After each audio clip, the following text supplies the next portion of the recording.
Bismillahirrahmanirrahim. Assalamualaikum warahmatullahi wabarakatuh. Innal hamdalillah nahmaduhu wa nasta'inuhu wa nastaghfiruh wa na'udzu billahi min shururi anfusina wa min sayyiati a'malina. May yahdihillahu fala mudilla lahu wa may yudlil fala hadiya lahu. Asyhadu an la ilaha illallah wahdahu la syarika lahu wa asyhadu anna Muhammadan 'abduhu wa rasuluh. Amma ba'd. Alhamdulillah ahibati fillah, saudara dan saudariku ya jamaah Masjid Al-Ukhuwah yang semoga dirahmati Allah Subhanahu wa taala selalu. Dalam kesempatan kali ini kita akan melanjutkan kajian kita persiapan menjelang Ramadan. Rahimani wa rahimakumullah. Di bulan Ramadan kita perlu menyiapkan fisik kita dan jiwa kita. Kita bersihkan hati kita, hilangkan semua masalah ya. Hilangkan dendam ya dari hati kita, dan itu yang dibimbingkan oleh para ulama salaf. Begitu pula fisik kita nanti akan kita lalui. Termasuk persiapan fisik sebelum Ramadan itu ada juga puasa Sya'ban yang Nabi lakukan hampir sebulan penuh. Dan kebiasaan para ulama salaf 6 bulan sebelum Ramadan mereka berdoa. Ya, mereka berdoa. Ya, selalu berdoa. 6 bulan sebelum Ramadan mereka berharap mendapati Ramadan. Ya Allah, Allahumma ballighni Ramadan. Ya Allah, sampaikan aku kepada Ramadan. 6 bulan setelah Ramadan mereka juga berdoa. Ya. Mereka juga berdoa, ya Allah, terimalah amalan kami. Siyamana, qiyamana, qira'atan. Qiraat kami, amal kami, puasa kami, ibadah kami, terimalah ya Rabb. Nah, 6 bulan setelah Ramadan mereka berdoa agar diterima. 6 bulan sebelum Ramadan mereka berharap mendapati Ramadan. Rahman wa rahimakumullah jami'an. Ramadan, puasa Ramadan ini banyak didapati keajaiban-keajaiban. Ya. Sebelum kita masuk dalam bab terkhusus tentang Ramadan, keajaiban puasa Ramadan, kita ingin tahu apa sih artinya puasa? Puasa atau shaum artinya adalah al-imsak. Secara bahasa adalah al-imsak. Ya.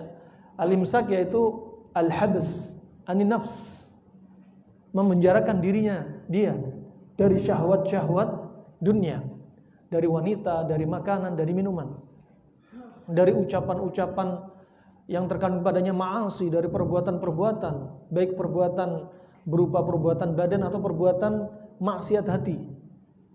Dan adapun secara istilah syar'an menurut Imam Nawawi, puasa adalah yaitu imsakun makhsusun an syai'in makhsusin fi zamanin makhsusin min syakhsin makhsusin.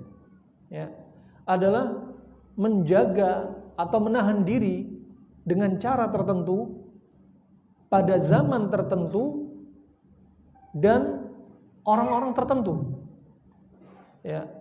Dan orang-orang tertentu ini siapa? Muslim, baligh, aqil, qadir. Ini yang diwajibkan puasa. Muslim. Keluar dari muslim, non-muslim. Non-muslim walaupun mereka puasa, mereka enggak diterima di sisi Allah Subhanahu wa taala. Kenapa? Pertama, karena mereka belum bersyahadat. Satu. Walaupun mereka ikut puasa di bulan Ramadan. Kedua, tata cara mereka berpuasa orang Yahudi dan Nasrani tidak seperti tata caranya puasanya Nabi Muhammad sallallahu alaihi wasallam. Sebagaimana kaidah syar'un ma qablana syar'un lana idza wafaqa syar'una. Syariat umat terdahulu akan menjadi atau boleh kita jalankan jikalau syariat umat terdahulu mencocoki syariatnya Nabi Muhammad. Kalau syariatnya beda, enggak diterima dong. Karena Nabi Muhammad ya penutup para nabi, ya penyempurna dari syariat-syariat sebelumnya. Nah, itu harus dia muslim, harus dia muslim. Kemudian baligh, ya baligh. Kalau orang nggak baligh itu hanya latihan saja, hanya latihan untuk anak-anak kita 7 tahun, 10 tahun kita latih gimana hukumnya puasa dari sahur sampai zuhur, ya nggak mengapa untuk melatih saja. Kemudian syarat yang berikutnya aqil, dia berakal. Ya. Orang mabuk nggak bisa puasa, sholat aja nggak bisa, sampai hilang sakronnya dia, mabuknya dia. Nah, orang gila nggak bisa, nggak diterima. Nah, kemudian yang berikutnya qadir, dia itu mampu. Keluar dari mampu, ada orang nggak mampu. Ya, ada orang yang nggak mampu. Katakan ada orang sakit, la yurja bur'uh. Ada orang sakit yang nggak diharapkan kesembuhannya. Sakitnya sudah parah, kronik, dan dia nggak bisa puasa. Berarti dia bayar fidyah, nggak bisa puasa. Nah, kemudian rahimakumullah jami'an, puasa ini sebagaimana disebutkan oleh para ulama, puasa dinamakan dengan berbagai nama dari puasa. Ya. Seperti puasa dijuluki dengan asyam as-sabr, dijuluki dengan kesabaran. Dijuluki dengan kesabaran. Ya. Sebagaimana disebutkan dalam hadis saumu syahri sabr wa thalatha ayyam min kulli syahr ta'dilu saumad dahr. Ya, puasa bulan kesabaran, ya, bulan Ramadan ini ya dijuluki, dan puasa 3 hari dalam setiap bulan itu sama kedudukannya dengan puasa yang sepanjang masa. Puasa sepanjang masa. Juga nama yang lain pula disebutkan as-siyahah. As-siyahah. Fa Ramadan, kenapa dinamakan Ramadan? Ramadan, ada yang mengatakan dinamakan Ramadan karena diambil dari kata ramad, ra mim dha. Artinya apa? Panas yang teramat sangat, li syiddati harri. Karena rata-rata di Arab, dan Nabi SAW dari Arab, ya. Nah, di Arab ini rata-rata negeri Arab ketika Ramadan mesti musimnya panas. Mesti panas. Coba awal Ramadan sudah kerasa panasnya kayak apa?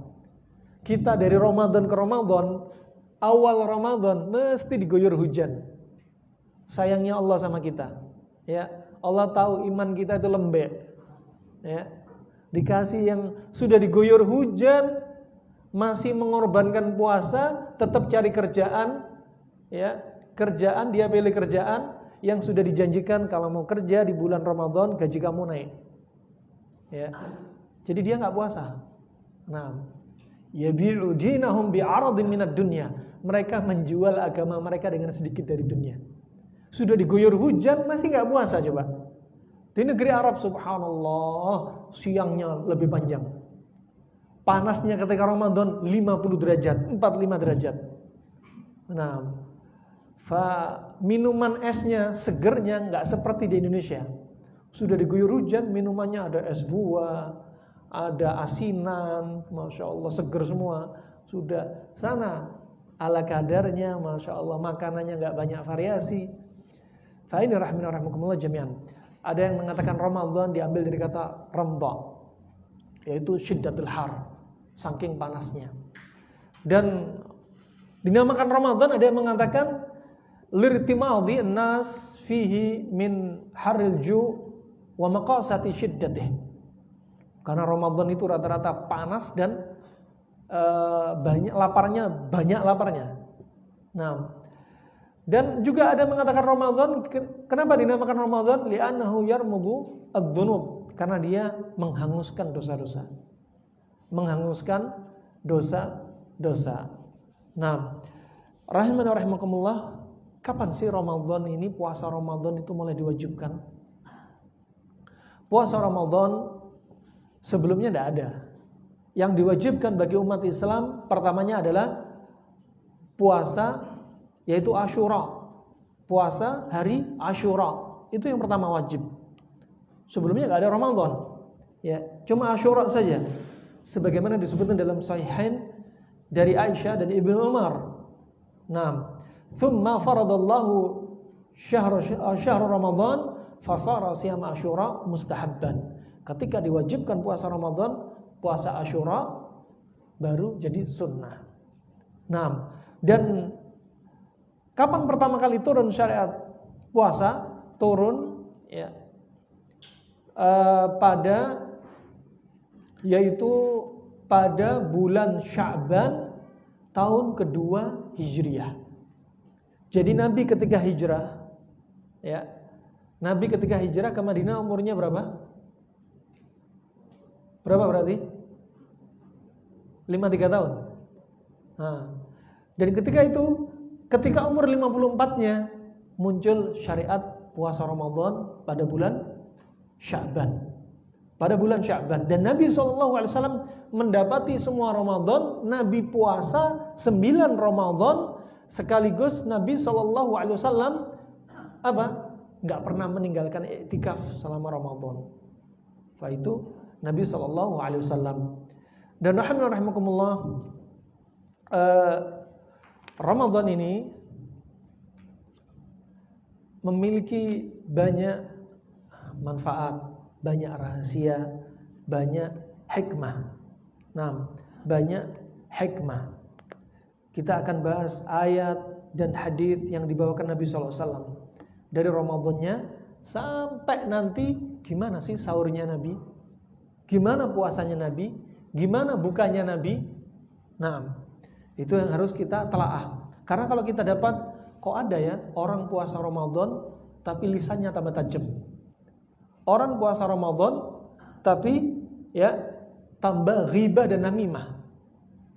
Ya, tambah ghibah dan namimah, suka mengadu domba, ya, suka mencela, ya, dan matanya ketika melihat sesuatu yang haram dia nggak bisa cegah.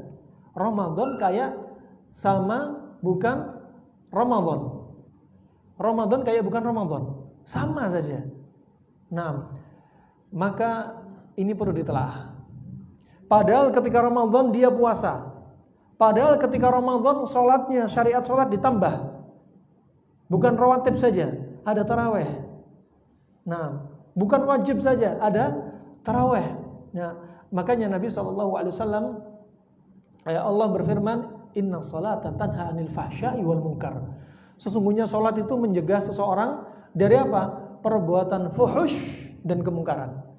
Lah ini bulan Ramadan sudah sholatnya ditambah, ada sholat wajib, rawatib, ya, kemudian ada sholat taraweh, ternyata tambah nggak bisa mencegah kemungkaran.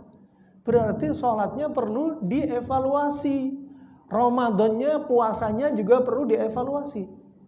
Makanya sebagaimana dalam riwayat Imam Bukhari dari Abu Hurairah, "Man lam yada' qaula az-zur wal 'amala bi wal jahl, falaysa lillahi haja ayyada ta'ama wa syarabah."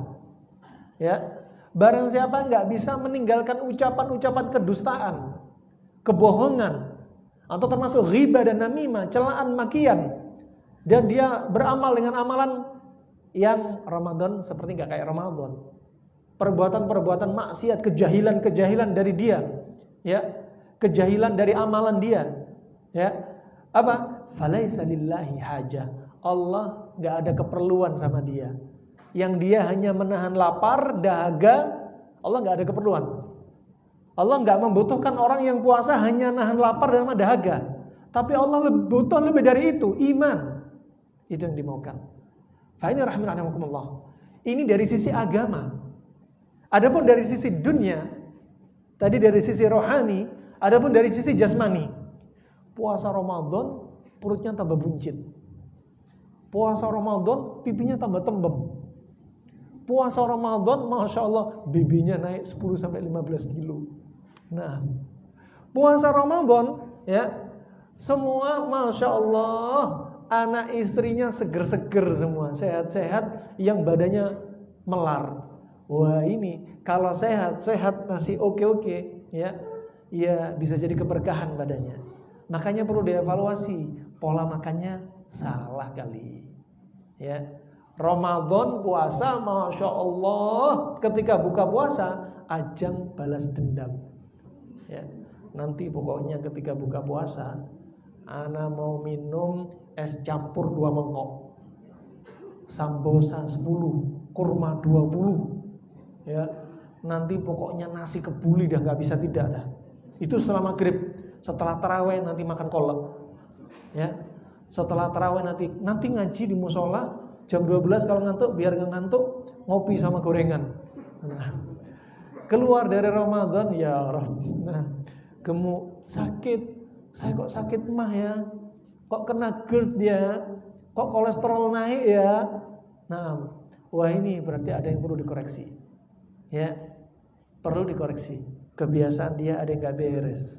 Nah, rahimakumullah. Sekarang coba kita lihat firman Allah Subhanahu wa taala surat Al-Baqarah ayat 183. Ya ayyuhalladzina amanu kutiba alaikumus syiyamu kama kutiba alal ladzina min qablikum la'allakum tattaqun. Kita bahas sekarang. Nah,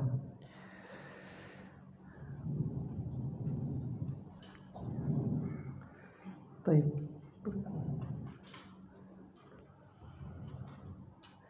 Kita lihat surat Al-Baqarah 183, Al-Baqarah 184. Ya.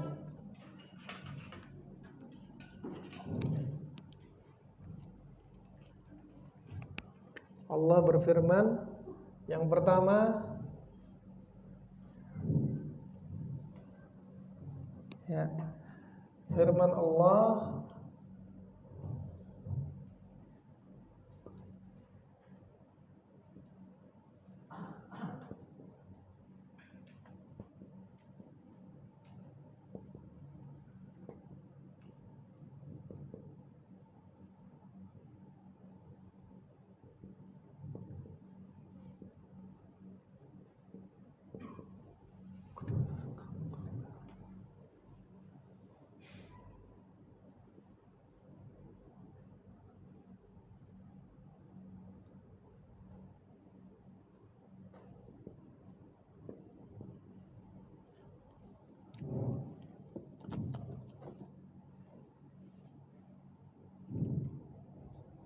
nah, pertama di sini coba lihat bagaimana indahnya firman Allah kalau kita kaji.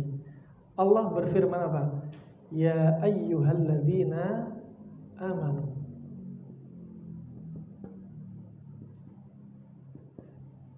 Ya ayyuhalladzina amanu kutiba alaikumusiyam kama kutiba alal ladzina min qablikum la'allakum tattaqun. Coba pertama, coba kita simak, ya Allah indahnya firman Allah kalau kita kaji. Wahai orang-orang yang beriman, siapa yang manggil ini?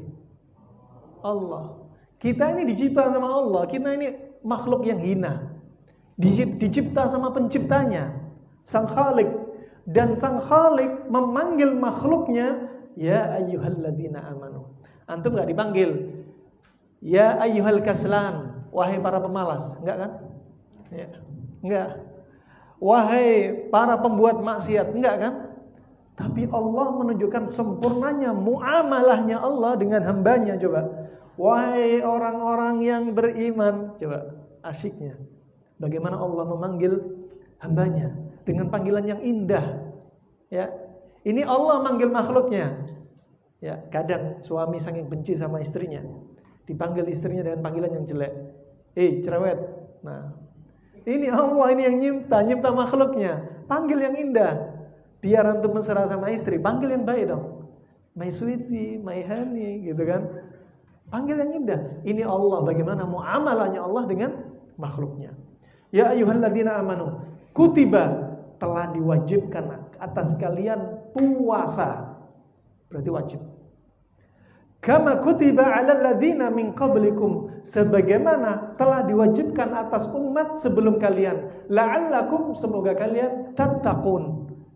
Semoga kalian menjadi orang yang bertakwa. Tattaqun itu artinya dijaga. Dijaga dari sisi iman. Dijaga dari sisi apa? Ini rohani. Dari sisi jasmani, ini akan kita bahas, kita kupas. Dari sisi rohani, dengan antum puasa, biar apa? Biar iman antum naik. Imannya di-up dengan puasa. Ya, dengan antum puasa, yang tadinya ngomongnya sembarangan, direm. Ngomongnya perempuan terus, direm. Ya. Ngomongnya tentang apa? Syahwat terus, direm. Tadinya ghibah terus mikir, direm. Ya. Biar apa? Imannya naik. Apa? Antum dijaga dari apa? Dari dosa. Biar dijaga. Dosanya dihapus. Ya. Nah, juga dijauhkan dari dosa. Dengan apa? Puasa, tattaqun. Yang mana artinya takwa yaitu apa? Mendatangi ketaatan kepada Allah dan menjauhi larangan. Ya, ketaatan didatangi. Kemudian larangan dijauhi. Ini yang dimaksudkan tattaqun dari sisi iman. Dari sisi tattaqun dari sisi jasmani, ya, dari sisi jasmani, ya, ini akan kita bahas di sini juga. Ya, dari sisi jasmani, subhanallah, di antara manfaat puasa. Apa? Sel darah putih naik, di up. Salah kalau ada orang bilang jangan puasa di musim pandemi. Ini syubhat. Ini para penggembos iman. Puasa di musim pandemi akan menyebabkan Anda rentan tertular wabah COVID-19. Kenapa? Menyebabkan imun Anda turun. Kebalik, kalau kamu banyak makan, justru imunnya turun. Nah, sel darah putih naik, juga imun jadi naik. Imun ikut naik.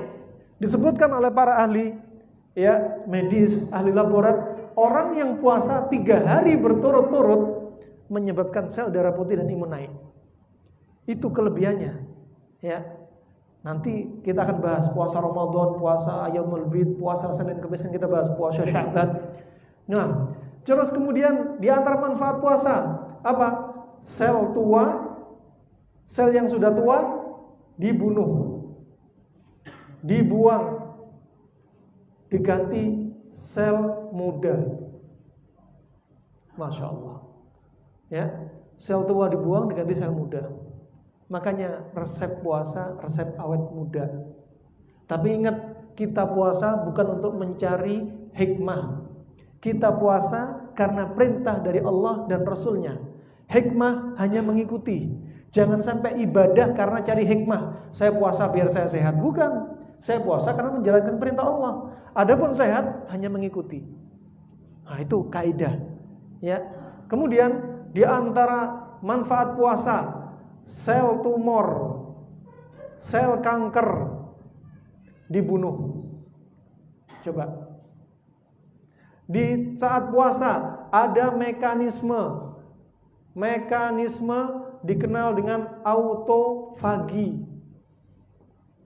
Disebutkan oleh seorang profesor dari Jepang, kalau nggak salah Yoshimori, dia mendapat Nobel penghargaan penelitian kedokteran.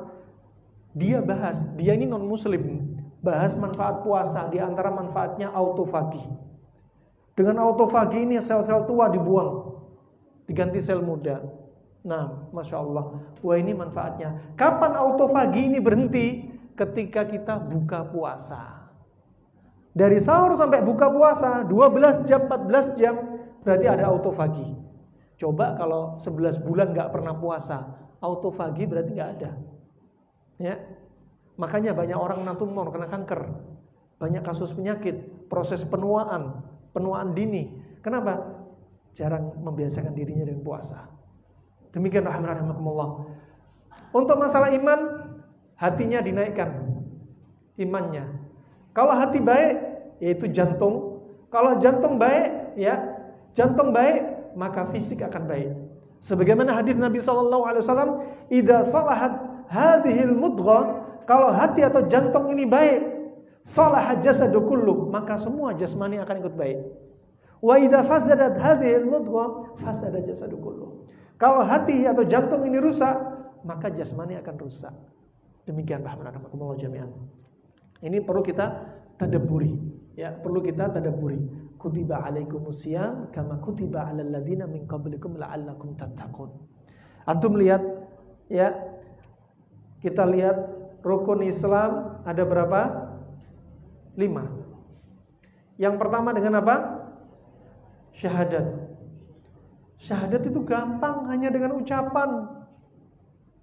Orang mengatakan syahadat, asyhadu an la ilaha illallah wa asyhadu anna Muhammadar Rasulullah, sudah selesai dengan lisan masuk Islam.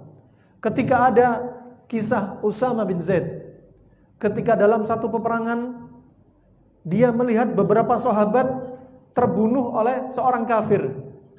Usama marah, teman-temannya, sahabatnya terbunuh. Kemudian dikejar orang kafir ini, ketika sudah terpojok, sudah jatuh, siap ditebas dengan pedang, orang ini mengatakan la ilaha illallah, asyhadu an la ilaha illallah, tetap dipenggal. Kemudian Rasulullah marah. Aqatalta rajulan qala la ilaha illallah? Apakah kau membunuh orang yang sudah mengucapkan la ilaha illallah? Kata Usama, ya Rasulullah, dia ini sesungguhnya mengucapin la ilaha illallah karena takut. Karena saya pedang sudah di hadapan dia mengucapin la ilaha illallah. Rasulullah mengulangi lagi, aqatalta rajulan qala la ilaha illallah? Apakah kamu membunuh orang yang mengucapkan la ilaha illallah? Sampai 3 kali Rasulullah marah. Usama tetap. Ya, kemudian Rasulullah bilang apa? Allah tidak memerintah kamu untuk membelah jantung atau hati manusia untuk mengetahui dia mengucapin karena takut apa tidak, ikhlas apa enggak. Wah, ini berarti orang mengucapin la ilaha illallah sudah dianggap masuk Islam. Hanya dengan ucapan. Setelahnya baru naik. Berikutnya apa? Salat. Ya. Salat berarti ada ucapan dan gerakan. Ya. Ada ucapan dan gerakan. Ya. Kemudian yang ketiga apa? Zakat. Ya. Zakat ini diakhirkan. Kenapa? Karena terkait dengan harta. Dan fitrahnya manusia itu pelit, kikir, bakhil, ya, medit, ya. Nah, ini tabiatnya manusia. Makanya kalau seandainya zakat ini dipindah menjadi rukun Islam yang pertama, sedikit sekali orang akan masuk Islam. Ya, coba kalau kita ada duit, kalau belikan baju istri nggak peduli harga berapa. Kalau mau beli sepeda untuk goes nggak peduli harganya berapa. Kalau beli motor kesukaan dia nggak peduli. Kalau beli mobil cari yang terbaik. Coba urusan Idul Adha beli kambing, yang termurah berapa harganya? Nah, coba beli kambing yang cari murah. Nah, ketika untuk Allah carinya murah-murah. Nah, ketika untuk urusan perut, urusan pribadinya, carinya nggak peduli yang mahal-mahal. Nah, ini rahmanullah. Makanya zakat dijadikan bukan yang pertama. Berikutnya puasa. Coba, kalau antum lihat puasa ini ucapan seperti tadi cuma ucapan syahadat. Ketika puasa ada, kita disyariatkan banyak zikir, banyak istighfar, banyak baca Al-Quran. Berarti ucapan tambah banyak di bulan puasa. Gerakan di bulan puasa bukan sholat fardu sama rawatib saja, ada sholat tarawih ditambah ucapan dan gerakan. Di bulan puasa terkait dengan harta, banyak infak, banyak sedekah di bulan puasa, tambah lengkap. Makanya Allah menjadikan rukun Islam itu apa? Tadrijian, pelan-pelan. Bebannya dinaikkan pelan-pelan dari ucapan, gerakan, harta dan seterusnya. Kemudian haji tentunya lebih berat lagi. Butuh dana, butuh fisik, ya, butuh masalah ucapan, zikir dan belajar tentang ibadah hajinya. Demikianlah benar hikmah di balik rukun Islam. Ini disebutkan oleh Imam Mawardi dalam kitabnya Adabud Dunya wad Din. Nah, selesai di sini kita lihat surat atau firman Allah surat Al-Baqarah 184. Ya, yang kedua. Ya. Qauluhu ta'ala. Allah juga berfirman, wa antasumu khairul lakum in kuntum ta'lamun. Al-Baqarah 84. Kata Nabi SAW, dan sesungguhnya puasa kalian itu lebih baik bagi kalian jikalau kalian mengetahuinya. Apa di sini? Jika kalian mengilmuinya. Coba, ya subhanallah. Nah, Allah sudah berfirman, dan sebenarnya puasa kalian itu lebih baik bagi kalian jika kalian mengilmuinya. Coba, kalau kita mengilmui, coba berapa faedah puasa? Nah, coba faedah puasa banyak sekali. Termasuk di musim wabah pandemi Covid, puasa lebih baik daripada kalian jika kalian mengilmuinya. Nah, fa ini rahimakumullah jami'an. Mengilmuinya apa saja akan kita bahas. Apa saja manfaat puasa. Ya. Disebutkan Ibnu Qayyim dalam kaidah sering panas dingin, panas dingin, panas dingin. Ya. Nabi makan kurma timun, kurma semangka, rutop ya dengan semangka, rutop dengan timun. Kemudian labu kuning dengan dendeng, contoh ya. Dan roti gandum dengan cuka, dan banyak sekali contohnya. Panas dingin yang menurut kedokteran Arab klasik itu sebenarnya ada rahasianya. Nah, termasuk puasa. Puasa cocok untuk tubuh, sangat cocok. Bukan berarti yang enggak seperti tubuh ini enggak cocok. Cocok untuk tubuh yang dia apa? Yaitu dia barid rotop. Untuk orang dingin lembab. Makanya Covid itu dingin lembab. Cocok orang ketika puasa justru untuk menangkal dirinya dari wabah. Sangat cocok sekali. Barid rotop. Kenapa? Orang dingin lembab ini ya, dia ini numpuk kelembapan di tubuhnya perlu untuk diuapkan. Dengan apa? Dengan pemanasan, dengan apa? Puasa. Sehingga dibuang kelembapan. Karena kalau kelembapan numpuk akan menjadi sumber-sumber bakteri, sumber penyakit, jamur dan lain sebagainya. Sehingga puasa ini apa? Untuk diekskresi, dikeluarin. Ya, orang yang tadinya makan berlebihan dikeluarin dengan puasa, dibuang. Kita lihat rahimakumullah. Coba hewan sakit dia puasa kan? Ya kan? Kucing, anjing, ular, burung, mereka kalau sakit nggak mau makan, walaupun dihidangkan di hadapannya makanan hobinya mereka, nggak akan mau makan. Kenapa? Karena hewan ini dengan puasa dia ingin mengeluarkan sisa makanan dalam tubuhnya, ya, ekskresi racun. Dan dengan puasa ini ternyata meningkatkan sel darah putihnya, dan itu mekanisme hewan untuk mengobati penyakit dia kalau sakit. Ya, hewan tidak bisa minum CTM, minum amoksisilin, minum temulawak. Dia bisanya hanya puasa. Ya, mau demam, mau gali tanah, bikin temulawak, nggak bisa hewannya. Ya, makanya dia puasa.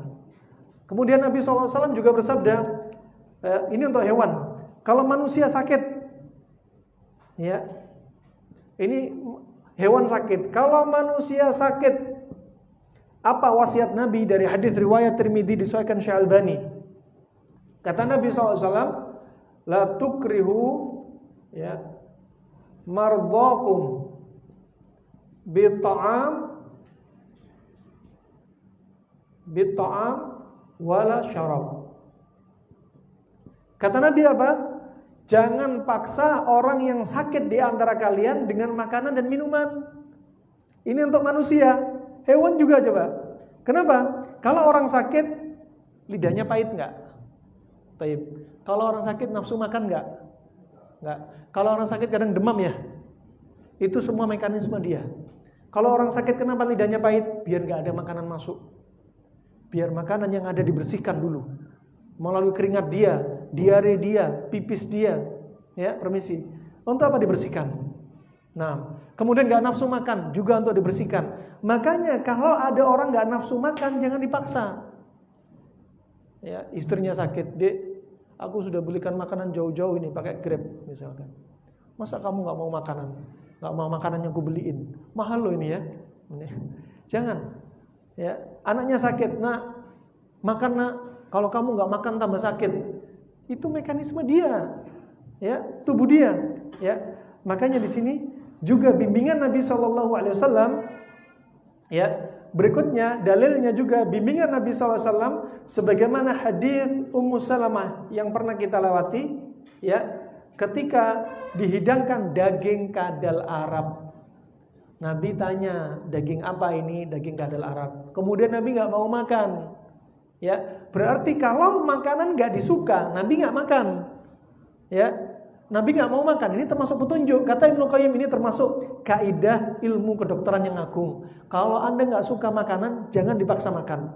Kalau Anda memaksa makanan yang Anda nggak suka, bisa jatuh dalam perkara agama, perkara dunia. Perkara agama bisa Anda mencela makanan, hukumnya dosa. Perkara dunia bisa akhirnya mual, muntah, diare, gatal, alergi. Gara-gara apa? Makan makanan yang dia nggak suka. Makanya kalau nggak suka nggak usah dimakan. Termasuk orang sakit nggak suka makanan, jangan dipaksa. Ini bimbingan dari Nabi SAW. Ya, sebenarnya sudah ada. Barakallahu fikum. Nah, maka puasa manfaatnya sangat banyak sekali. Sekarang kita masuk pembahasan lainnya.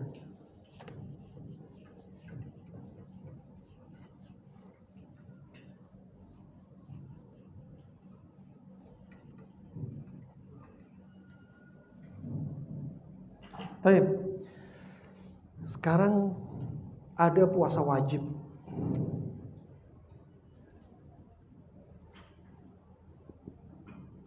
Puasa wajib banyak. Di antara puasa wajib ada Ramadan. Puasa Ramadan. Ada nazar, ya. Ya. Juga ada kafarah. Ya. Puasa sunnah juga banyak. Puasa sunnah. Ya. Ada puasa ya Ayyamul Bid. 3 hari di tengah bulan misalkan. Ayyamul Bid. Ada puasa Senin Kemis. Ya. Kemudian dan lain-lain. Kita bahas ya puasa Ramadan. Pertama kita bahas puasa Ramadan. Dalam 1 tahun ya, dalam 1 tahun Allah jadikan 1 puasa, yaitu dalam 1 tahun Allah jadikan Allah wajibkan sebulan puasa. Ya. Dalam 1 tahun Allah wajibkan sebulan puasa. Ini Allah wajibkan. Coba seandainya dalam 1 tahun Allah sunnahkan puasa Ramadan, mungkin banyak yang enggak puasa. Ini hikmah dari Allah. Ya. Coba bayangkan 1 tahun ini ada ya, 1 tahun ini ada 12 bulan. 11 bulan dia makan ya, makannya ngaco ya. Makannya ngaco. 1 bulan di bulan Ramadan wajib puasa. Coba. Makanya wajib. Coba kalau Allah enggak wajibkan, coba. Betul-betul banyak orang enggak puasa. Sunnahnya puasa Ramadan. Waduh, banyak enggak puasa ya. Allah wajibkan, ditekan sama Allah. Ini diwajibkan nih. Itu sayangnya Allah. 11 bulan makan ngaco, 1 bulan makannya betul-betul apa? Dibenerin. Dosa-dosa dihapusin. Diajarin ngelatih dirinya untuk taat kepada Allah. Kemudian makanan juga dibenerin. Dengan cara puasa, racun-racun dibersihkan. Itu rahmatnya Allah dengan puasa Ramadan. Ya, rahmatnya Allah Subhanahu wa taala dengan puasa, mewajibkan puasa Ramadan. Sayang Allah sama kita. Ya, sayang Allah sama kita. Baik. Antum lihat nih. Ramadan itu kalau bulan Hijriah masuk bulan ke berapa? 9. Dalam 1 tahun ada 12 bulan. Ramadan itu enggak pas di tengah. Dia 9. Ya. Tapi apa? Itu menunjukkan bioritme tubuh kita. Allah jadikan bioritme dengan puasa, membersihkan racun. Dalam 1 tahun, dalam 1 bulan, ya, dalam 1 bulan Allah jadikan puasa apa? Dalam 1 bulan Allah jadikan puasa Ayyamul Bid. Sunnah. Puasa Ayyamul Bid. 3 hari berturut-turut kan? Itu yang paling bagus. Ya, 3 hari berturut-turut. Kalau tadi 1 bulan berturut-turut, ini 3 hari berturut-turut. Kapan? Selama 1 bulan. Karena jaraknya dekat sekali. Kalau ini jaraknya panjang, 11 bulan nggak pernah puasa, Senin Kamis nggak puasa, Syawal nggak puasa, ya, Ayyamul Bid nggak puasa, ya. Nah, makanya langsung 1 bulan, 29 atau 30 hari berturut-turut. Kalau ini 1 bulan cuma 3 hari doang. Kemudian berikutnya ini, ketika Senin Kamis, dalam 1 pekan Allah jadikan puasa Senin Kamis. Kenapa? Di sini ada 1 pekan, ya. Ahad, kemudian Senin, Selasa, Rabu, Kamis, Jumat, Sabtu. Di sini coba gimana Allah jadikan bioritme tubuh kita. Ada Senin, ada Kamis, hampir di tengah-tengah. Yang ini 13, 14, 15 Hijriah di tengah-tengah. Yang ini hampir pertengahan tahun. Coba. Ajibnya puasa ini. Allah jadikan antara Senin dan Kamis. Ini makannya subhanallah remnya blong. Puasa lagi. Racunnya dibersihin. Ini makannya rem blong lagi. Dibersihin lagi racunnya. Kemudian makannya ngawur lagi, ngaco lagi. Puasa lagi. Kalau tadi Ayyamul Bid 3 hari berturut-turut. Coba ajaib. Nah, ajaib coba bagaimana Islam, coba kalau kita bahas ada rahasia-rahasia. Barakallahu fikum. Di puasa Ramadan juga demikian. 12 bulan terus dibersihin. Dengan puasa terus-menerus gini, sel darah putih naik dan manfaat-manfaat yang lainnya. Barakallahu fikum. Ini rahimakumullah jami'an. Kembali lagi kepada ayat tadi, wa antasumu khairul lakum in kuntum ta'lamun. Dan hendaknya dengan puasa kalian itu sesungguhnya itu apa? Lebih baik bagi kalian jika kalian mengilmuinya. Ini perlu diilmui. Puasa gimana ya? Coba ada Ramadan, ada ini, Masya Allah. Nah, apalagi yang mau diragukan. Nah, ini diantara hikmah-hikmahnya. Ini subhanallah, nanti berikutnya kita akan cetak buku ini. Ya, rahasia di balik puasa, ya, dan bagaimana puasa yang diajarkan Nabi SAW. Nanti akan kita kupas dalam buku episode kedua setelah buku Latai As. Nah, insya Allah, ya, semoga Allah mudahkan. Gak ada yang mengaminkan. Yang mengaminkan hanya tim Cisau mengaji. Nah, baik, lanjut apa terus? Lanjut. Kayaknya pada ngantuk, belum Ramadan pada ngantuk.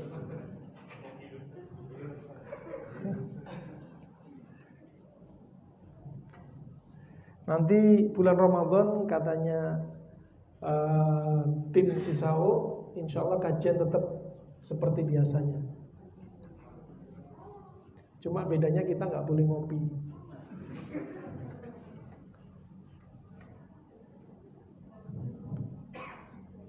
Baik, sekarang kita masuk menunya apa enaknya? Ya, orang puasa Ramadan kok banyak sakit mah, kolesterolnya tambah naik, asam urat naik, gula darah naik, karena kebanyakan makan kurma katanya. Kemudian berat badan tambah naik. Nah, terus tubuh tambah lemes. Ya, rasanya kok malas terus. Wah, ini perlu dievaluasi nih. Sekarang kita lihat. Yang pertama, sahur. Sahur, ya. Bahasa kerennya gini, as-sahur. Ya. Sahur diambil dari kata sin ha ra. Sin ha ra ini kalau dalam kamus, ya, kullu ma latufa wa daqqa atharuh.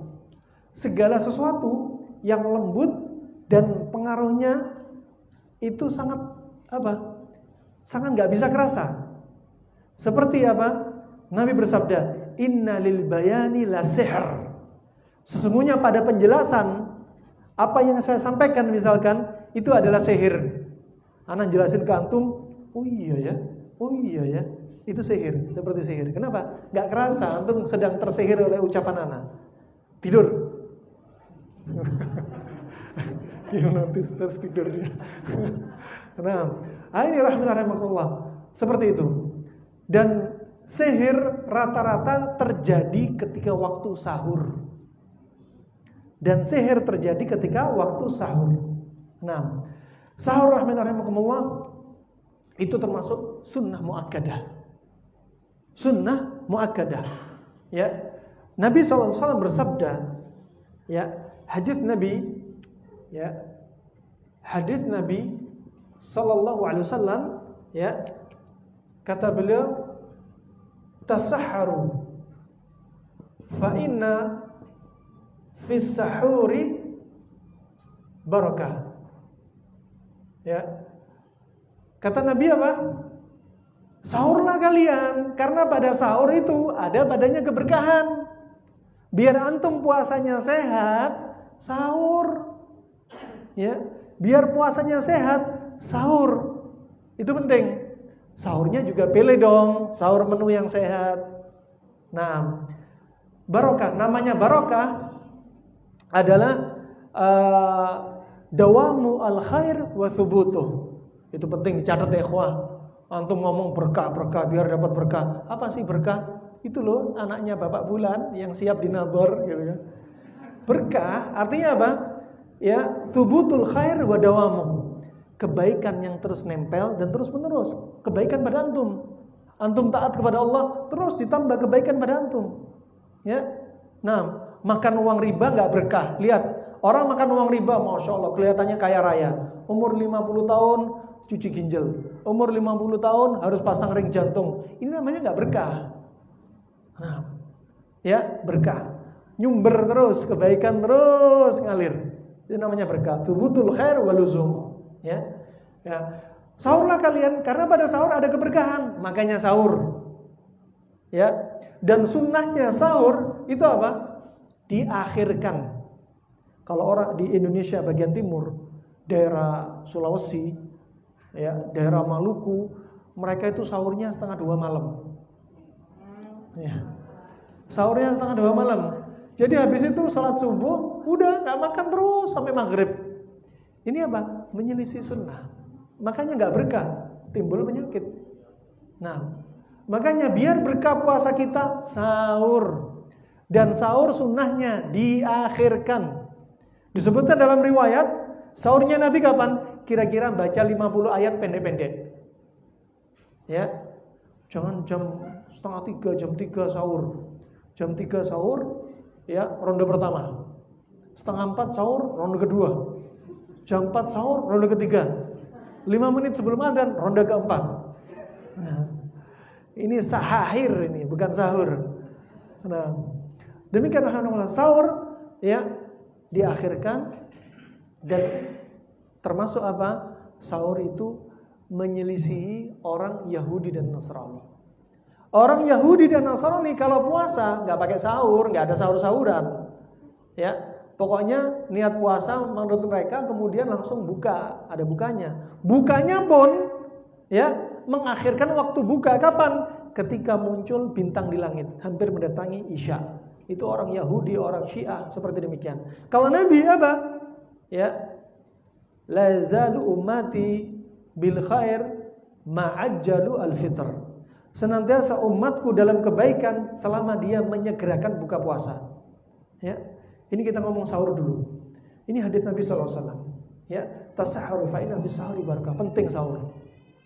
Tapi juga lihat, ya, sahur yang penting makanan itu halal. Ya, al-yauma uhilla lakum thayyibat, kata Allah, pada hari ini ku halalkan bagi kalian yang thayyib. Sahur Allah jadikan sate kambing halal, nasi halal, pecel halal, ya. Kemudian ikan asin halal. Udah makan apa aja, enggak makruh enggak haram. Betul, enggak makruh enggak haram. Tapi akan lebih sempurna kalau Anda sahurnya menggunakan sahur-sahur yang kebiasaan Nabi sahur. Hukum asalnya kita melihat kebiasaan Nabi sahur itu bukan ibadah. Tapi kalau kita cinta dengan kebiasaan Nabi, akan menjadi sunnah apa? Jibiliyah. Akhirnya kita mencintai apa yang Nabi suka, dapat pahala. Ya, ada yang mengatakan kan kurma itu bukan makanan adat kita. Kita kalau makan pagi kan pecel. Nah, ya terserah antum. Itu bukan makruh, bukan haram, silahkan. Kalau kami ingin kebiasaan Nabi, apa yang dilakukan Nabi? Dan mayoritasnya Nabi sahurnya kurma. Ya, Nabi istrinya 9, nggak nyuruh Aisyah, dek besok bikin opor ya. Bilang kepada Sofia, Sof, tolong bikinin rendang ya. Enggak. Bilang kepada Sauda, kamu bikin pecel. Enggak. Coba sahur dengan kurma, simple, waktu cepat, ngunyah cepat bisa ibadah, baca Al-Quran dan lain sebagainya. Enak sekali. Makanya dalam riwayat Abu Daud, Nabi juga bersabda, ya, ni'ma sahurul mu'min at-tamr. Coba pembahasan kita hari ini bisa jadi buku sendiri loh ya. Bisa jadi buku ya. Nah, kalau mau dikupas, wow, banyak faedahnya. Nah, nikmat sebaik-baik sahurnya seorang mukmin itu dengan kurma. Coba. Sebaik-baik sahurnya seorang mukmin dengan kurma. Nah, enggak butuh waktu banyak, ngunyah cepat, kalorinya tinggi. Semua vitamin ada, kecuali 2 vitamin yang enggak ada. Ya, kalau enggak salah vitamin K, satunya lupa. Ya. Semua kalorinya Masya Allah 3 biji kurma sama kalorinya 1 piring nasi. Ya, 3 biji kurma sama dengan kalorinya 1 piring nasi. Semua vitamin ada, coba asyik. Ada yang bilang, kan lihat pekerjaan, kalau tukang becak, tukang bangunan kan susah. Nah, itu alasan ya. Nah, sebenarnya alasan. Kan sesuai dengan input outputnya, alasan saja. Nah, rahimakumullah, di Arab saja, waktu kita di sana, gak ada ceritanya orang Arab pagi makan nasi. Katanya orang Arab, Andalusia ada majnun ada. Sabah yakul rus, sahur yakul rus. Sahur ini makan nasi, sehari makan nasi 4 kali orang Indonesia kata. Nah, rahimakumullah, itu mindset saja. Hanya mindset. Lihat orang Arab pagi makan ringan, kalau mereka biasanya roti sama ngeteh. Ya, ini orang zaman sekarang. Zamannya Rasulullah, ketika dalam perang Sifil Bahr, Rasulullah hanya membekalin 3 pasukan dengan sekantong kurma. Sama Abu Ubaidah Ibnul Jarrah dibagi 1 pasukan 1 kurma. Ya, sambil jalan di tepi laut, panas teriknya angin panas dari laut, jilatin kurma. Simpen lagi. Itu Masya Allah, Islam jaya bukan karena makanan. Islam jaya karena iman. Ya. Nah, rahimakumullah, nikmat sahuril mu'min at-tamr. Sudah kita lalui hadis-hadis ini.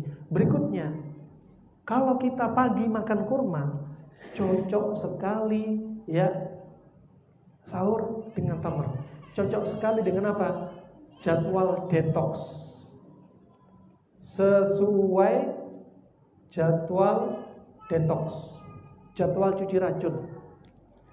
Kalau tidak puasa, ya bukan puasa, jadwal detoxnya itu jam 4 pagi sampai jam 12 siang. Ketika puasa, ya jadwal detoxnya ya dari azan fajar sampai maghrib. Coba maghrib, jadwal detoxnya panjang. Dan saat inilah ada proses autofagi. Coba, begitu panjang. Ini hikmahnya. Sekali lagi, berikutnya, hikmah berikutnya, ya, ketika perut kosong, yang paling bagus apa? Yuk, ketika perut kosong yang paling bagus apa? Yang manis-manis, ya. Nah, alasannya nggak mau sahur karena ngelihat istrinya manis. Nah, ketika perut kosong, yang manis-manis. Kenapa? Karena cocok untuk liver dan limpa. Dan kurma adalah buah yang paling manis.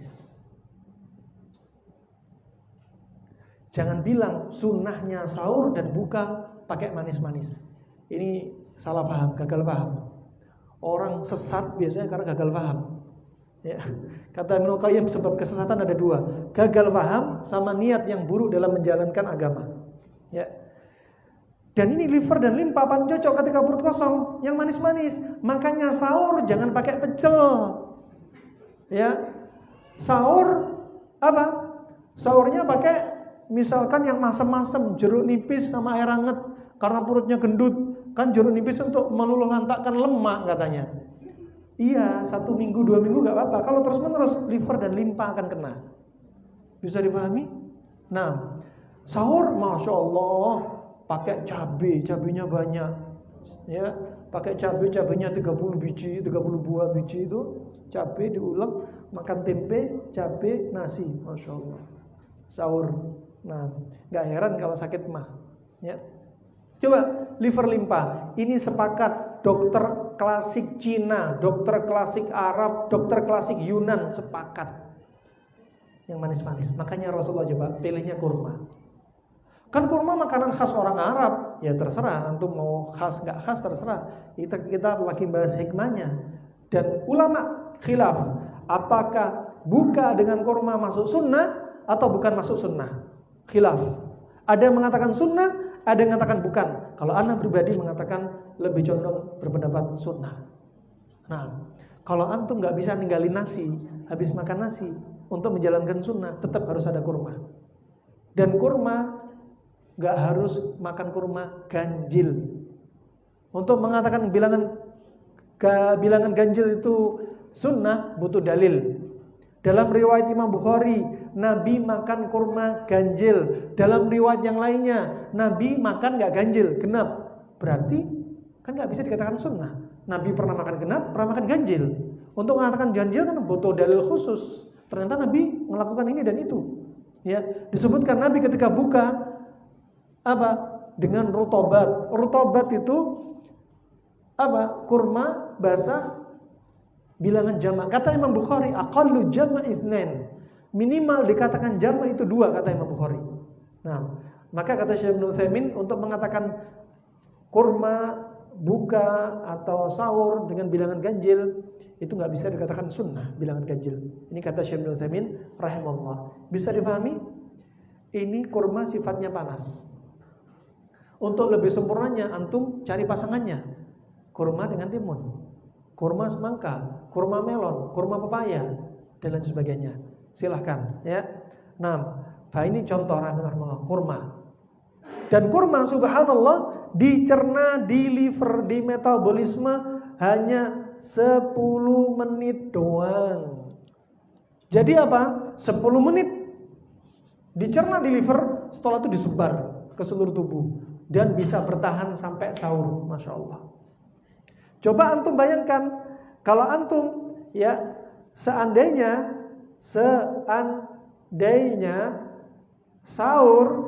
sahurnya pakai apa? Rendang sapi. Sahurnya pakai kambing, ya. Sahurnya pakai onta, ikan asin, ya, telur, apalagi dicampur semua. Masya Allah. Wah, ini subhanallah, ini membutuhkan di liver 4-6 jam. Ya enggak? Padahal jadwal di pagi hari ini jadwalnya apa? Detox. Antum perberat kinerja jantung, liver, ginjal, limpa, empedu, usus, lambung, semuanya dibikin capek. Enggak heran. Habis sholat subuh, kenapa? Capek, lemes. Iya, livernya capek. Capek mas, livernya mas. Padahal habis sholat subuh bisa baca Al-Quran, bisa dzikir, bisa kerja. Masya Allah ya. Nah, makanya lemes. Apalagi 11 bulan gak pernah puasa. Orang yang 11 bulan gak pernah puasa, kemudian puasa Ramadan, lihat 7 hari pertama jadwalnya akan terjadi apa? Healing crisis. Sudah ada yang jawab, Masya Allah. Sering lihat YouTube. Akan terjadi apa? Orang gak pernah puasa, tiba-tiba puasa Ramadan. Akan terjadi apa? 7 hari ini atau 5 hari healing crisis. Atau apa? Direction of cure. DOC. Direction of cure atau healing crisis. Krisis ya. Jadi apa? Racunnya di tubuh antum sedang dicuci. Saat itu antum lemes. Lemes, kadang diare, kadang pusing, kadang demam, ya. Kadang permisi, BAB-nya warnanya hitam pekat. Itu sebenarnya dicuci. Ya, Allah maksa antum dicuci racunnya. Allah maksa. Coba, kalau nggak wajib, orang nggak puasa Ramadan. Makanya diwajibin sama Allah Subhanahu wa taala.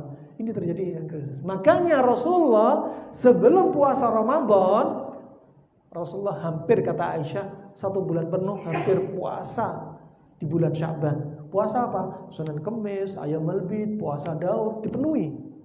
Ya. Antum Ramadan kemarin puasa berapa hari? Nah, berapa hari puasa Ramadan kemarin?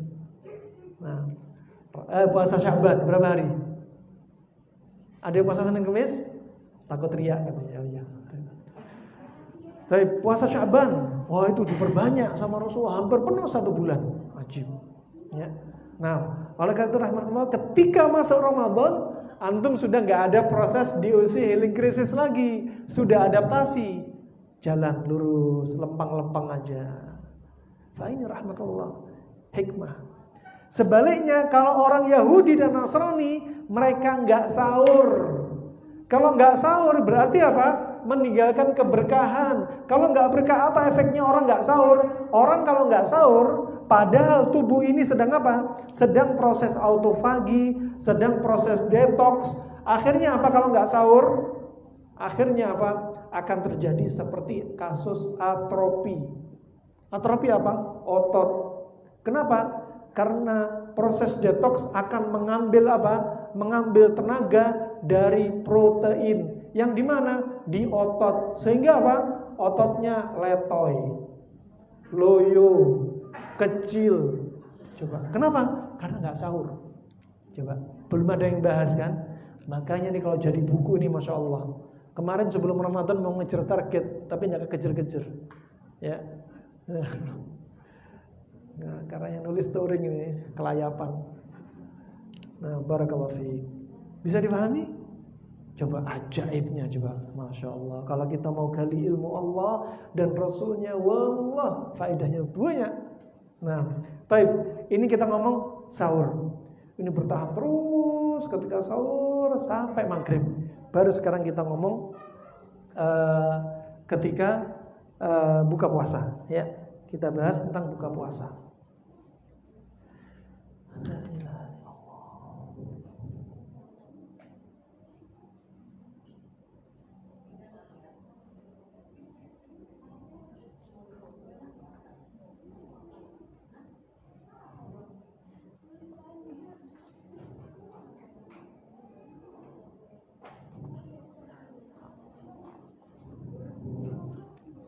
Sudah? Yang nyatet sudah? Baik, kita masuk berikutnya.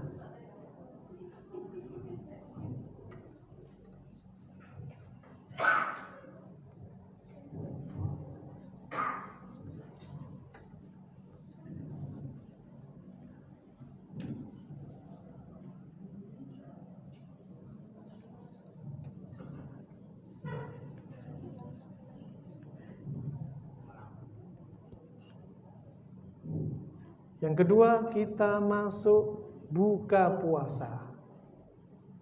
Ya. Buka puasa. Ya, buka puasa pertama hadis Nabi.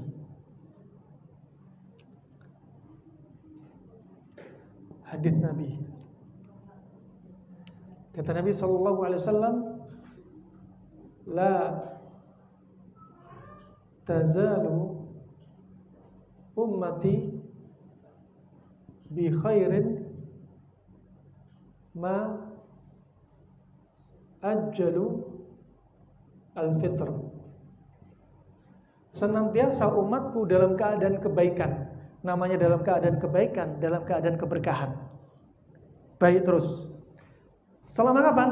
Ma'ajjalu al-fitr. Selama mereka mendahulukan berbuka. Artinya mendahulukan berbuka, bukan sebelum adzan terus buka, bukan. Tapi adzan langsung buka. Adzan langsung buka. Dalam riwayat Abu Dawud disahkan Syalbani rahimahullah, ya, Nabi juga bersabda, kata Nabi, li'anna al-yahuda wan nasara akharu.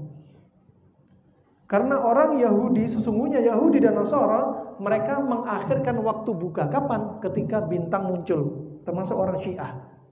Karena mereka bikinan Yahudi, termasuk orang Syiah. Sudah 2 hadis.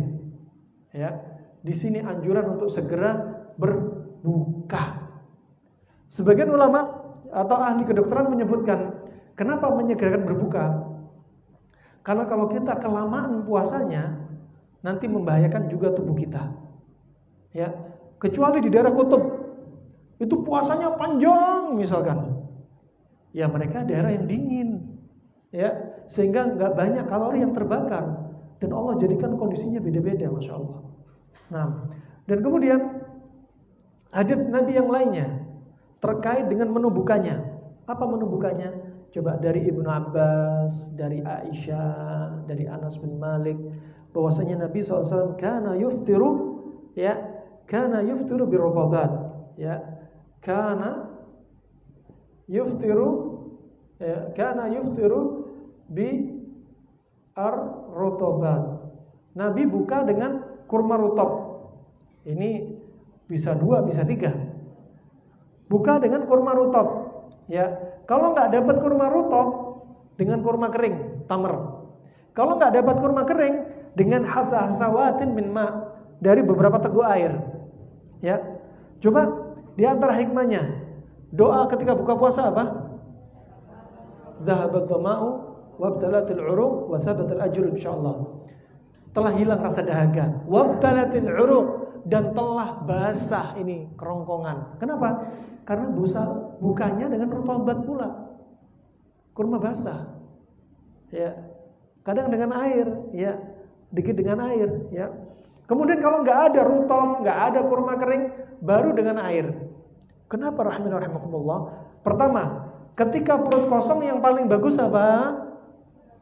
Yang manis-manis, untuk liver, untuk limpa. Nabi makanya kurma basah, itu paling baik. Kalau nggak ada kurma basah, kurma kering.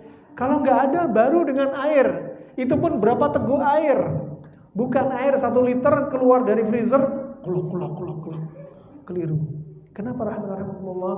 Karena ketika kita puasa, tubuh kita dalam kondisi panas atau dingin? Panas. Ketika tubuh kondisi panas, jangan diturunkan panas dalam waktu singkat. Kenapa? Mekanisme tubuh akan kacau. Ya. Makanya Nabi bilang apa? Hasawatin min ma, berapa teguk air? Airnya dikit-dikit.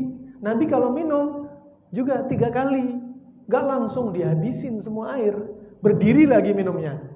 Ya, minumnya berdiri memungkinkan apa? Pencernaan itu lurus. Sehingga ketika air turunnya dalam waktu apa? Suratin hadah, turunnya cepat. Sehingga panas tubuh turun dalam waktu cepat. Apalagi airnya dinginnya ekstrim. Ini gak recommended. Antum aja kalau kena dingin ekstrim, coba keluar ke matahari, membiasakan diri keluar matahari, langsung wudhu, akan timbul namanya bahak. Bahak itu bercak putih, bukan panu. Bahak, gangguan apa? Pigmen warna kulit. Obatnya apa? Hilangkan kebiasaan. Gak perlu pakai krim-krim, ya. Gak perlu pakai glowing-glowingan, gak perlu. Hilangkan kebiasaan kayak gini, ya. Yang habis panas langsung dingin. Itu yang nampak loh ya. Gimana kalau perut kita, pencernaan kita habis puasa panas langsung didinginkan? Jangan salah kalau ketika antum sudah kena kejang lambungnya, sakit mah, ya, usus seperti ada kolik abdomen. Siapa yang salah? Antum sendiri kebiasaannya salah. Tapi motor saja kalau touring jauh dari Jabodetabek sampai Jawa Timur, sampai Jogja istirahat, disiram air dingin akan retak mesinnya. Ya, akan jadi masalah. Perlengketan apa namanya? Pistonnya akan jadi masalah. Coba, itu mesin. Kita ini bukan mesin, ya. Kita juga demikian akan bermasalah. Berarti minumnya dikit-dikit. Ya, buka puasa langsung minumnya, makannya asinan. Sudah pedes, dimasukin freezer lagi, masukin kulkas lagi, ya. Kemudian minumnya es buah. Kata Ibnu Qayyim, buah sama susu jangan dicampur. Hukumnya bukan makruh, bukan haram, gak ada kaitan sama agama. Cuma apa? Akan timbul pembusukan di usus. Ya, kalau sering-sering gak bagus. Sesekali tidak mengapa. Jadi apa? Yang jual es buah silakan tetap jual es buah. Ya. Nah, itu yang tahu sendiri kita sendiri ya. Sehat nggak, bagus nggak. Makanya Allah berfirman, "Falyanzuril insanu ila ta'amih." Makanya hendaknya manusia lihat makanan yang dimakan, bikin sakit apa enggak. Itu jangan salahkan, takdir memang kejam, tak mengenal perasaan. Kenapa harus saya yang kena stroke, naudzubillah? Ya karena Anda salah pola makan, Pak, gitu. Kenapa Anda sakit GERD? Karena Anda salah pola makan, Pak, gitu. Nah, maka ini ketika puasa, biar Anda tetap langgeng puasanya, istiqomah puasanya. Pola makan dong, dilihat dong. Itu buka puasa. Lihat-lihat. Kalau harus makan buka puasa, ini ada yang dilupakan, kata Syekh Ibnu Utsaimin. Kebiasaan Nabi dilupakan oleh kaum muslimin. Karena setelah Nabi makan kurma, ada lafaz hadis, ya, lafaz yang disebutkan oleh para sahabat. Kebiasaan Nabi apa? Tsumma yusolliya. Kemudian sholat. Habis makan kurma, sholat. Bukan makan kurma, makan sambosa, minum es kelapa muda, minum es buah, terus makan nasi. Lah sholat maghribnya kapan? Nanti. Saya sudah bilang muadzinnya, qomatnya diakhirkan setengah jam setelah adzan. Ya. Ini kompak dalam maksiat. Nah, jadi habis makan kurma, cepet-cepet antum apa? Sholat. Jadi apa? Antara makan kurma sama makan nasi sama makan lauk ada jarak. Jaraknya apa? Sholat. Coba. Makanya Allah berfirman, ya, ketika mensifati bagaimana penghuni surga kebiasaan makan mereka, wa faqihatin mimma yatakhayyarun wa lahmi thayrin mimma yashtahun. Makan buah-buahan yang diinginkan, wa lahmi, baru makan daging.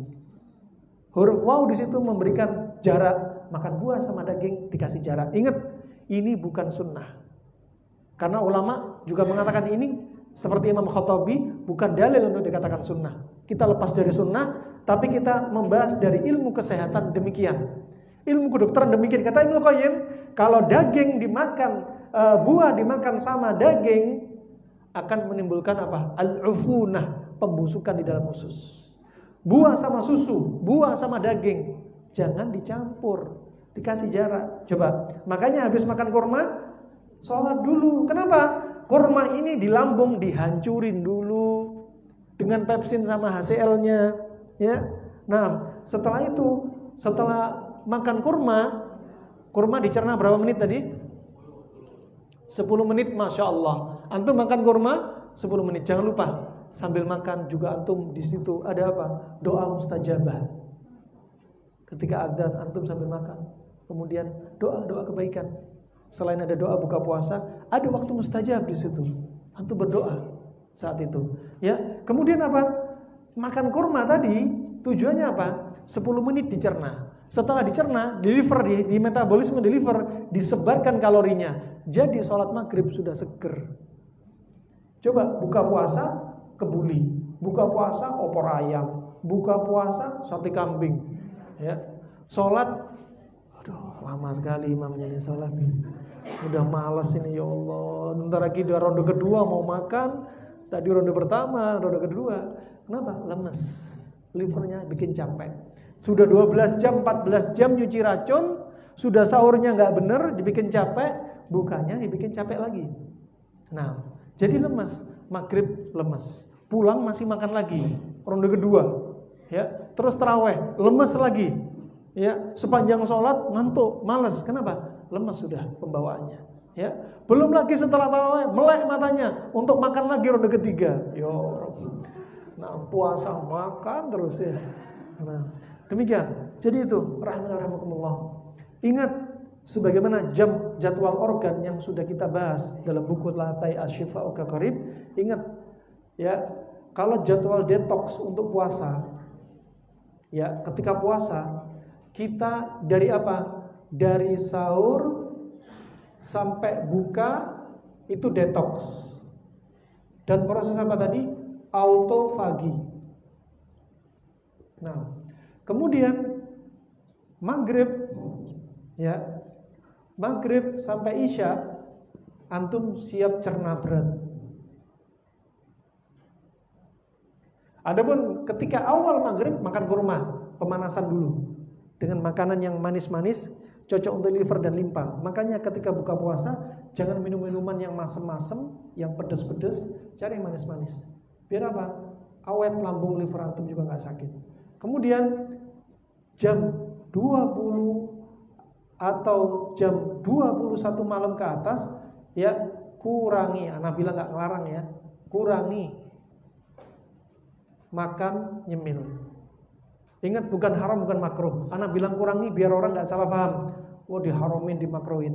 Kurangin. Kenapa? Kebiasaan ini jadwalnya istirahat, pencernaan juga istirahat. Kalau istirahat, makanya apa? Jangan banyak makan sehingga apa? Jadi pembusukan. Makan di atas jam 9, dibiarin di usus, nggak diapa-apain, berarti apa? Besoknya timbul pembusukan. Ya, mau buka untuk sahur, buka mau ada yang sholat tahajud misalkan, ya, udah lemes, kembung, demam, malas. Kenapa? Karena ada pembusukan. Nah, itu rahmatullah jami'an. Insyaallah tanya jawab 10 menit ya. Nah, la ilaha illallah.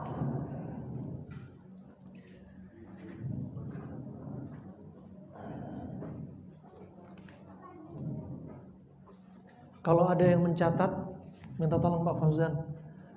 Biasanya yang nyatet yang lengkap itu ibu-ibu. Ibu-ibu atau mbak-mbak. Kalau ada yang lengkap, anak minta tolong, ya, catatannya difotokan ke Abu Keisha, Pak Fauzan. Kasih hadiah Pak Fauzan, buku Latai As ya. Nah, catatannya yang paling lengkap difoto ke Pak Fauzan. Catatan ini tadi yang di papan tulis. Moga-moga bisa ngelihat, ya. Nah, kalau kesulitan mungkin bisa lihat di YouTube, link YouTube dicatat lagi, diulang, kemudian serahkan ke Pak Fauzan. Insya Allah dapat door prize satu buku Latai Asy-Syifa'u Qarib. Ya Pak Fauzan ya, Insya Allah. Nanti di chat ke Pak Fauzan.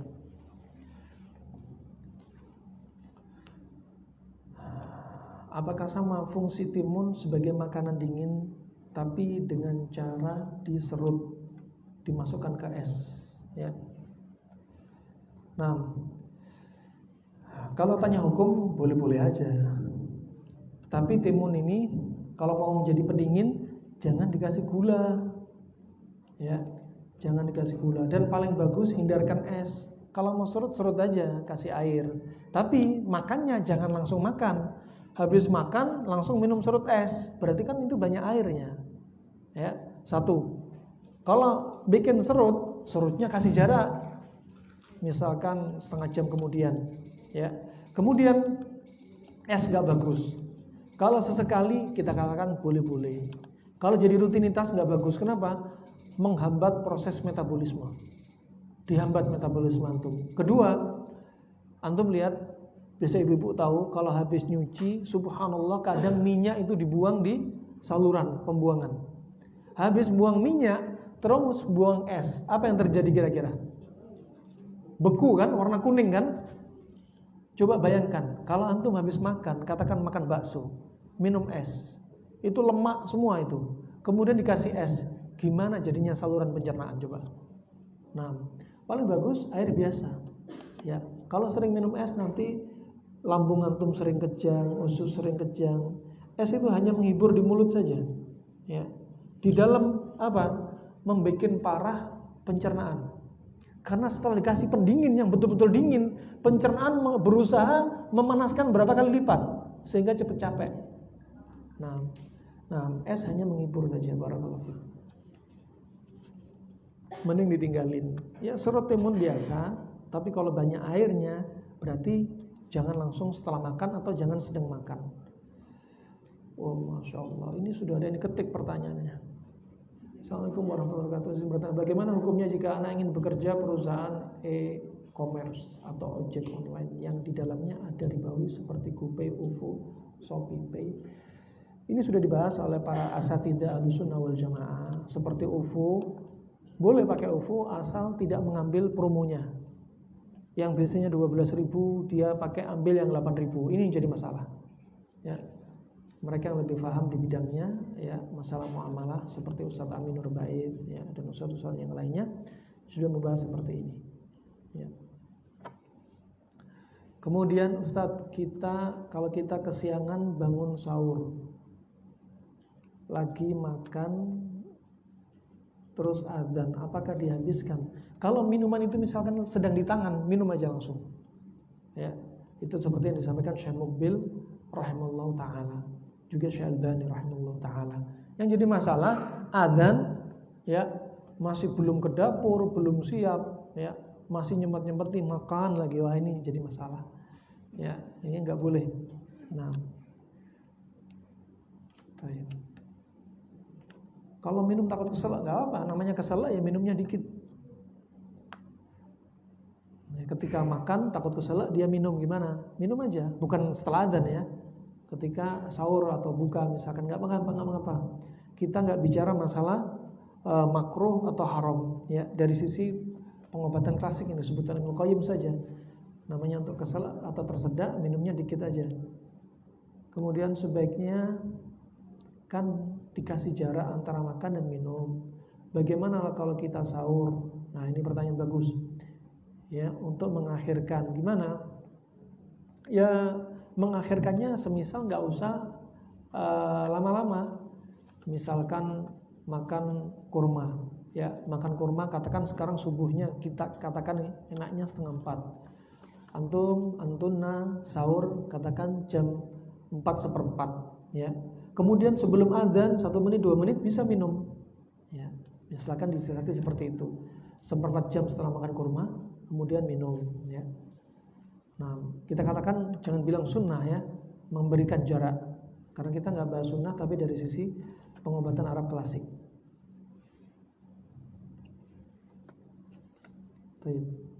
Bolehkah merutinkan minum habat pagi sore jika dalam rahim ada miom uteri? Pertama, rata-rata miom ini adalah kasus yang condongnya panas. Habatus sauda itu panas, ya, apalagi dirutinkan. Malah herbal apapun kalau rutin itu nggak boleh. Ya, antum musim pandemi takut kena COVID, setiap hari minum kustul hindi, setiap hari minum habatus sauda, akhirnya badan antum sifatnya panas kering. Akhirnya muncul penyakit sifatnya panas kering. Obat herbal itu digunakan kapan? Ketika tubuh kita sedang ketimpangan sifat lawannya. Ya, katakan ada sedang kena COVID. Ya, ada yang kena COVID. Minum aja kustul hindi sampai kapan? Sampai selesai COVID-nya. Ya, sampai selesai COVID-nya. Kalau ringan 2 hari sampai 4 hari sudah sembuh biidznillah. Pakai kustul hindi, ya. Nah, tapi kalau ada yang lama, ya, misalkan perlu ditambah habatus sauda dengan herbal yang lainnya misalkan untuk menambah sifat panas keringnya. Nah, kalau sudah sembuh ya sudah dihentikan. Gak ada istilahnya untuk mencegah, jangan. Nah, pola makan antum sebenarnya sudah termasuk mencegah. Pola makan yang benar. Apa tadi Ustadz bilang jangan paksa untuk makan, tapi kalau mau minum obat diharuskan makan terlebih dahulu. Kadang memang herbal itu juga reaksinya kuat. Mau herbal mau obat kimia itu membutuhkan tenaga, kekuatan kita. Emang perlu makan. Ya, tapi kalau misalkan lewat infus kita keluar dari kaidah ini. Ya, kalau makan dulu sebelum minum obat. Biasanya obat yang sifatnya terlalu kuat, seperti panas kering, terlalu kuat. Dia makan dulu biar gak ngefek kepada lambungnya. Dia cari makanan yang dia suka. Ya, cari makanan yang cocok untuk dia dan bukan pantangan bagi dia. Wallahu a'lam bishawab. Kemudian kalau bulan puasa orang tersugesti harus minum minuman isotonik. Ya, nggak usah sebut merek ya. karena takut ion tubuhnya kurang, jadi lemes. Isotonik kalau dibutuhkan tidak mengapa. Seperti antum sedang olahraga, ya keringetan, silakan. Karena ada output keringat. Antum mau mengganti output, nggak mengapa, tidak masalah. Yang jadi masalah, antum nggak ada aktivitas, WFH, tidur terus, minum isotonik, ini jadi masalah. Masalah apa? Akhirnya ginjalnya akan bermasalah. Berapa banyak orang cuci darah karena ginjalnya ini kebanyakan cairan isotonik. Kenapa? Input sama output nggak sama. Ya, isotonik dipakai untuk apa? Ketika butuh. Antum minum isotonik karena misalkan nanti puasa sering keringetan, silakan. Tapi jangan isotonik doang, juga setelahnya dikasih air biasa. Wallahu a'lam bishawab. Itu aja bisa kita sampaikan karena sudah adzan. Kita cukupkan sampai sini. Kalau ada benarnya dari Allah semata, jika ada salahnya atau kekurangannya karena keterbatasan ilmu saya. Jangan lupa tadi yang catatannya lengkap harap diserahkan ke Abu Ghaisya, Pak Fauzan, dan nanti ada hadiah ya satu buku dari buku La Tayas Syifa'uka Qarib. Kita tutup dengan doa kafatul majelis. Subhanakallahumma bihamdik asyhadu an la ilaha illa anta astaghfiruka wa atubu ilaik. Wassalamualaikum warahmatullahi wabarakatuh.